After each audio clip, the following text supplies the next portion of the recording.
وہاں تو اللہ نے یہ بھی وعدے کیے ہیں والذین آمنوا واتبعتهم ذریتهم بایمان الحقنا بهم ذریتهم. باپ کا درجہ بلند ہے، اولاد اس طرح پیروی کرتی ہے لیکن درجہ اتنا نہیں پا سکی. باپ ہی اللہ سے سفارش کرے گا اللہ میری اولاد کو میرے ساتھ لے، اللہ اس کی بات کو مان کے اس کے درجے تک اولاد کو بھی پہنچا دیں گے. اگر اولاد نیک ہے، باپ وہاں نہیں پہنچ سکا تو اللہ ان کی بات مان کے ان کے والدین کو بھی اس مقام پر پہنچا دیں گے. باقی کیا بچا ہے؟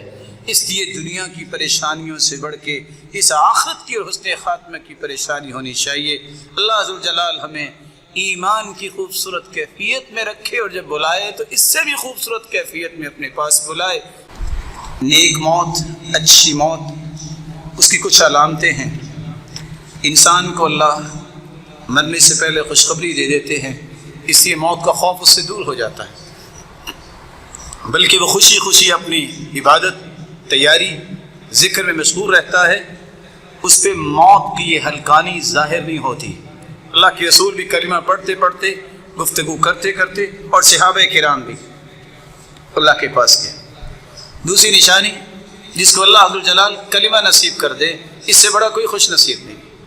موت کے وقت جسے کلمہ نصیب ہو جائے، اللہ کے پیارے پیغمبر نے فرمایا یہ اچھی موت بھی ہے اور ساتھ یہ جنت بھی جائے گا. تیسری نشانی، موت کے وقت اس کی پیشانی پہ پسینہ آ جائے. موت المؤمن بعرق الجبین، یہ اس کے حسن خاتمہ کی نشانی ہے کہ اچھی موت. چوتھی نشانی،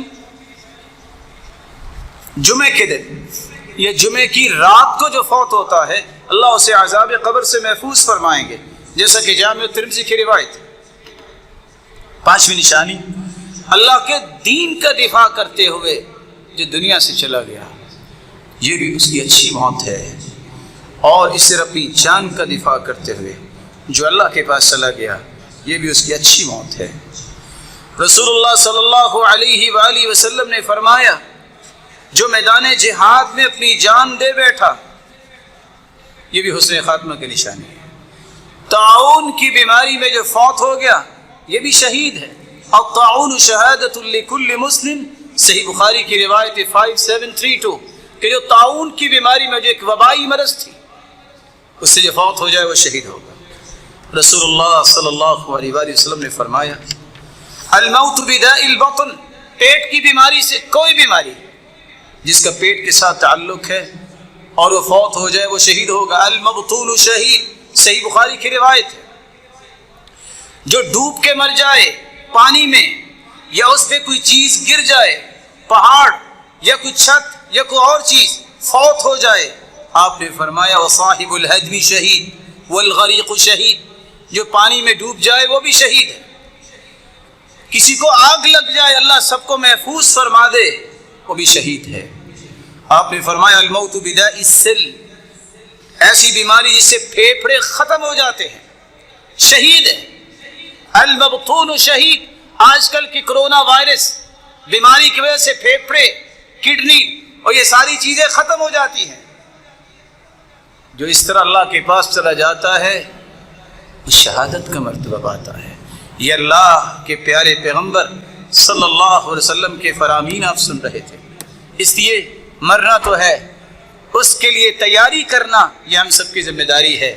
اور پھر مرنے کے بعد قبر میں جانا ہے. کچھ لوگ کہتے ہیں قبر بنی ہے کہ نہیں بنی، فکر مت کیجئے. جہازوں کے مسائل، پانی میں ڈوب جانے والے کہاں ہوتے ہیں؟ وہ پھر بھی اللہ کی ضمانت میں ہوتے ہیں.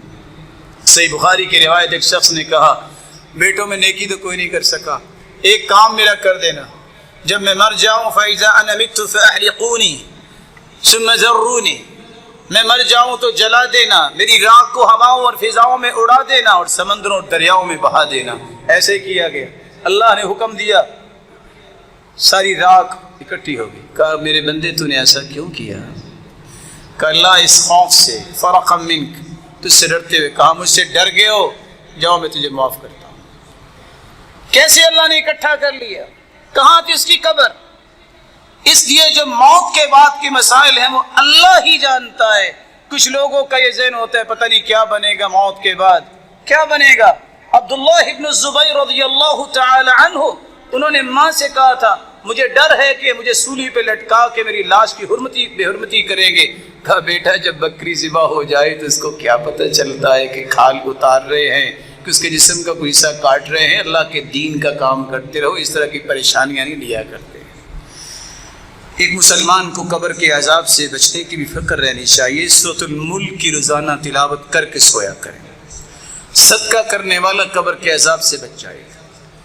فرشتے حساب لینے آئیں گے، سر کی طرف سے نماز کہے گی حساب نہ لو، دائیں طرف سے آئیں گے زکوٰۃ کہے گی پیچھے رہو، بائیں طرف سے آئیں گے صدقہ کہے گا پیچھے رہو، پاؤں کی طرف سے آئیں گے باقی نیکیاں کہیں گی پیچھے رہو، کہیں گی اللہ نے بھیجا ہے۔ کہا نہیں تو حساب نہیں لے سکتے، اللہ کی اجازت سے پھر حساب لے گا اور جواب بھی صحیح دے گا۔ سورۃ الملک کی تلاوت، صدقہ کرنا، نماز کی پابندی، روزہ زکوٰۃ، لوگوں سے خیر خواہی کرنا اور اللہ کی راہ میں پہرا دینا، یہ انسان کو قبر کے عذاب سے بچا دیتا ہے۔ آخری بات کر کے میں بات کو ختم کرتا ہوں۔ زندگی کے اندر یہ 4 باتیں نہ بھلائیے گا، موت کے متعلق 4 حقیقتیں نہ بھلائیے گا میرے پیارے بھائیوں اور بزرگوں۔ جو طے شدہ رزق ہے، اللہ نے جو لکھا ہے میرے اور آپ کے لیے، جب تک میں اور آپ اس کا آخری قطرہ پانی کا اور آخری وہ حصہ رزق کا کھا نہیں لیں گے ہمیں موت نہیں آئے گی۔ پھر سنیے، جو میں لکھوا کے آیا ہوں، جو طے شدہ ہے، ایک پانی کا قطرہ اور ایک ٹکڑا بھی جو میں نے کھانا ہے، جب تک وہ میں کھا نہیں لوں گا اس سے پہلے مجھے موت نہیں آئے گی۔ رسول اللہ صلی اللہ علیہ وآلہ وسلم نے فرمایا اِنَّهُ لَا تَمُوتُ نَفْسٌ حَتَّى تَسْتَكْمِلَ رِزْقَهَا، صحیح ترغیب کی روایت 1702، جب تک اپنا پورا رزق کھا نہیں لیں گے کسی کو موت نہیں آئے گی۔ یہ ایک حقیقت۔ دوسری حقیقت، جو وقت مقرر ہے اس سے 1 سیکنڈ بھی پہلے موت نہیں آئے گی، 1 سیکنڈ بھی پہلے موت نہیں آئے گی۔ اس لیے اس میں پریشان نہیں ہونا چاہیے کہ کیا بنے گا کہیں موت نہ آ جائے، جو لکھا ہے وہ آگے رہنی۔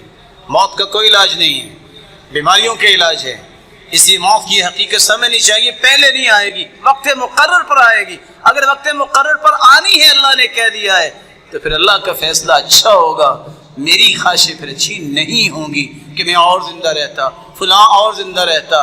اللہ کے رسول کے بارے میں صحابہ کیا کہتے ہیں؟ فاطمہ کیا کہہ رہی تھی کہ اگر صبت علی مصائب لو انها صبت على الايام صرنا لياليا، اتنے غم آئے، اگر دنوں پہ غم آتے تو دن راتیں بن جاتی۔ لیکن کسی صحابی نے یہ نہیں کہا کہ کاش اللہ کے رسول مزید زندہ رہتے تو یہ ہوتا۔ سیدہ عائشہ 9 سال کی عمر میں نکاح ہوا، 9 سال اللہ کے رسول کے ساتھ رہی، 18 سال 40 سال پھر زندہ رہی۔ ایک دن یہ نہیں کہا کہ اللہ نے کوئی اولاد ہی دی ہوتی میرا دل لگ جاتا، ایک دن نہیں کہا یہ اللہ کا فیصلہ ہے۔ بیٹا بھی نہیں ہے، بیٹی بھی نہیں ہے۔ آج ہمارے عقیدے وہاں ذبح ہوتے ہیں جب ہماری خواہشیں آگے آتی ہیں، اللہ کے فیصلوں پہ ہم مقدم خواہشات کو کرتے ہیں۔ سیدہ عائشہ نے تو نہیں کہا کاش میرا کوئی بیٹا ہی ہوتا میرا دل ہی لگ جاتا، لیکن پوری دنیا ان سے علم سیکھتی رہی، صحابہ کرام ان سے سیکھتے رہے اور اللہ کے پاس چلی۔ قرآن کہتا ہے فَإِذَا جَاءَ أَجَلُهُمْ لَا يَسْتَأْخِرُونَ سَاعَةً وَلَا يَسْتَقْدِمُونَ، جب موت آ جائے تو مؤخر نہیں ہو سکتی۔ تیسری حقیقت، جس سبب کی وجہ سے موت آنی ہے وہ بھی طے ہے۔ کسی کو بغیر سبب کے موت آئے گی، کسی کو ہچکی آئے گی، کوئی مسکراتا فوت ہوگا، کوئی روتا فوت ہوگا، کوئی سویا سویا فوت ہو جائے گا، کوئی میدان جہاد میں جائے گا، کوئی بیماری سے، کسی کو زندگی میں بیماری لگے گی نہیں۔ من لم يمت بالسيف مات بغيره تعددت الاسباب والموت واحد، جو موت سے نہیں مرتا اگر لیٹا ہوا بھی تو فوت ہو جاتا ہے۔ اس لیے یہ کہنا کہ میں اس سے مر جاؤں گا یہی غلط نظریہ ہے۔ موت کا سبب اللہ کی طرف سے طے ہے، وہ نہیں بدل سکتا، اسی سبب سے موت آئے گی، اور سبب جو ہے وہ مسبب الاسباب زیادہ جانتا ہے کیا سبب ہے۔ اللہ عز و جلال نے جو لکھا ہے اسی کے مطابق ہی ہونا ہے۔ اس لیے مسکراتے خالد بن ولید ساری زندگی موت کے پیچھے بھاگتے رہے، موت نہیں آئی، موت آگے آگے اور سیدنا خالد پیچھے پیچھے، کہاں نہیں گئے۔ اور راوی روایت کرتے ہیں، حدیث کے الفاظ ہیں کہ خالد بن ولید فرماتے ہیں وَمَا فِي جَسَدِي شِبْرٌ إِلَّا وَفِيهِ ضَرْبَةٌ بِسَيْفٍ أَوْ رَمْيَةٌ بِسَهْمٍ۔ آج میں اپنے جسم کی ایک بلشت دیکھوں تو کوئی جسم کا اتنا بھی حصہ خالی نہیں جہاں تلوار اور تیر کا نشان نہیں ہے، لیکن موت نہیں آئی۔ اور جب وہ جا رہے تھے تو کہہ رہے تھے جاؤ بزدلوں کو میرا پیغام دے دو، فَلَا نَامَتْ أَعْيُنُ الْجُبَنَاءِ، یہ بزدلوں کو نیند نہیں آتی کہ موت نہ آ جائے، ان بزدلوں کو کہہ دو میں موت کے پیچھے رہا، موت نہیں آئی، میں شہادت مانگتا رہا، مجھے میدان میں نہیں آئی، آج میں چارپائی پہ فوت ہو رہا ہوں۔ مَنْ طَلَبَ الشَّهَادَةَ بِصِدْقٍ بَلَّغَهُ اللَّهُ إِيَّاهُ وَلَوْ مَاتَ عَلَى فِرَاشِهِ، جو شہادت کا طالب ہوتا ہے اس کی سچی نیت کو دیکھ کے وہ اپنے گھر میں چارپائی پہ فوت ہو تو وہ شہید ہی ہوتا ہے۔ اور آخری بات، جگہ کا بھی اللہ نے تعین کیا، یہاں موت آنی ہے۔ کتنے لوگ کہتے ہیں میں نے پاکستان نہیں جانا، فوت ہو جاؤں گا، اور ہم جانتے 40 سال بیرون ملک میں رہے، 10 سال صرف اس دن آئے پاکستان میں بیماریاں بڑی ہیں فوت ہو جائیں گے، اللہ کی حکمت جس دن آئے دوسرے دن فوت ہو گئے، طے تھا۔ حدیث کے الفاظ ہیں، رسول اللہ صلی اللہ علیہ وآلہ وسلم نے فرمایا اذا قضى الله ميتة عبد بأرض جعل له إليها حاجة، اللہ نے جس جگہ پہ انسان کو موت دینی ہوتی ہے وہاں اس کی ضرورت رکھ دیتے ہیں، وہ گیا ہوتا ہے ضرورت پوری کرنی، تو فرشتے کی بھی زندگی کے کچھ احکامات اللہ نے دے رکھے ہیں، فرشتہ آتا ہے اور اپنی ذمہ داری کو پورا کر لیتا ہے۔ اس لیے ان 4 حقیقتوں کا پتہ چل جائے تو کوئی پریشانی انسان کو تنگ نہیں کرتی، صرف ایک غم اور پریشانی رہنی چاہیے۔ الہی وقت بھی مقرر ہے، جگہ بھی مقرر ہے اور سبب بھی مقرر ہے، لیکن میرے مالک تو مالک ہے، لے جانا اس حالت میں کہ تو راضی ہو جانا اور اس جنت کا وارث بنانا جہاں دنیا کا کوئی دکھ اور غم اور پریشانی نہیں ہوگی۔ اللہ ہم سب کو جنت میں جمع فرمائے اور اپنے محبوب کا دیدار نصیب فرمائے اور اپنا بھی دیدار نصیب فرمائے۔ وآخر دعوانا الحمدللہ۔